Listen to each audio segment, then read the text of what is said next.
Hey, it's Kaufman is Alive. Today I'm going to be talking about the death of Terry Bollea, better known to wrestling fans around the world as Hulk Hogan. He passed away on July 24th, 2025. Now, I'm not going to be going through a whole career retrospective on him or anything. There's other channels and better channels you can go and find all that information. I'm just going to be talking personally about kind of what Hulk Hogan meant to me and everything surrounding his career and his death. So for me personally, Hulk Hogan has always basically been a part of my life from my very earliest childhood memories, playing with toys on the floor. Some of the very first action figures I ever remember holding in my hands were at my friend Tim Greenwald's house, and he had the original WWF line of action figures: Big John Studd, George the Animal Steel, Roddy Piper, Macho Man Randy Savage, and of course Hulk Hogan and Andre the Giant.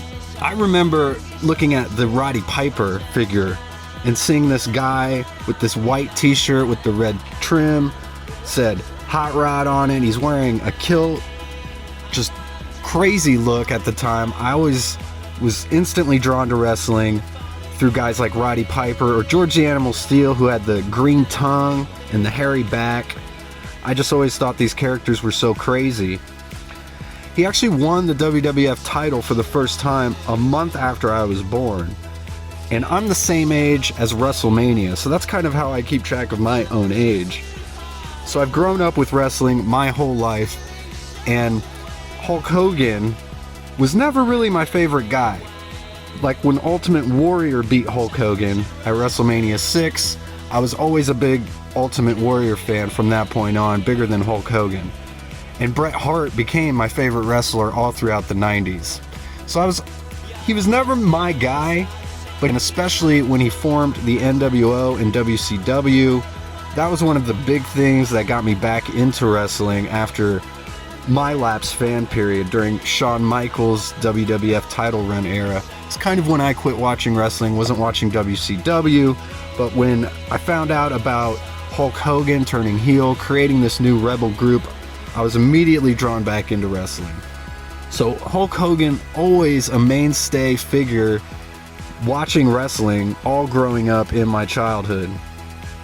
And then of course, he returned to the WWF near the end of his career and had some memorable feuds and matches, including resurrecting the NWO and the WWF. His match with The Rock at WrestleMania, which most people feel is one of the greatest matches of all time in the WWF. And his final match, of course, in the WWF was against Randy Orton in 2006, I believe. So he eventually went to TNA, and that's where things kind of went off the rails for Hulk Hogan. That's, of course, when the sex tape was released involving Heather Clem and Bubba the Love Sponge, and that tape also had the audio of Hulk Hogan saying the N-word in reference to the man that his daughter Brooke Hogan was dating. So lots of seedy stuff started to happen revolving around Hulk Hogan at that time, and he never really recovered from that. It really tainted his legacy, unfortunately. I think most people are going to remember Hulk Hogan for everything that happened in his post-career, which is pretty unfortunate, because the man had a legendary career. There really would be no mainstream professional wrestling without Hulk Hogan teaming with Vince McMahon in the 80s, creating the Rock and Wrestling connection, against Roddy Piper. They brought in Cyndi Lauper, Mr. T, all the celebrities, including Muhammad Ali being a referee for that first WrestleMania match. Hulk Hogan was really a mainstay of the 80s, one of the most popular American TV stars for sure until the early 90s. So it was an unfortunate end to an incredible run of Hulkamania, everything that happened post-career to Terry Bollea. I think it's going to be kind of bizarre living in a world without Hulk Hogan, the ultimate shit stirrer. But I want to thank you for watching.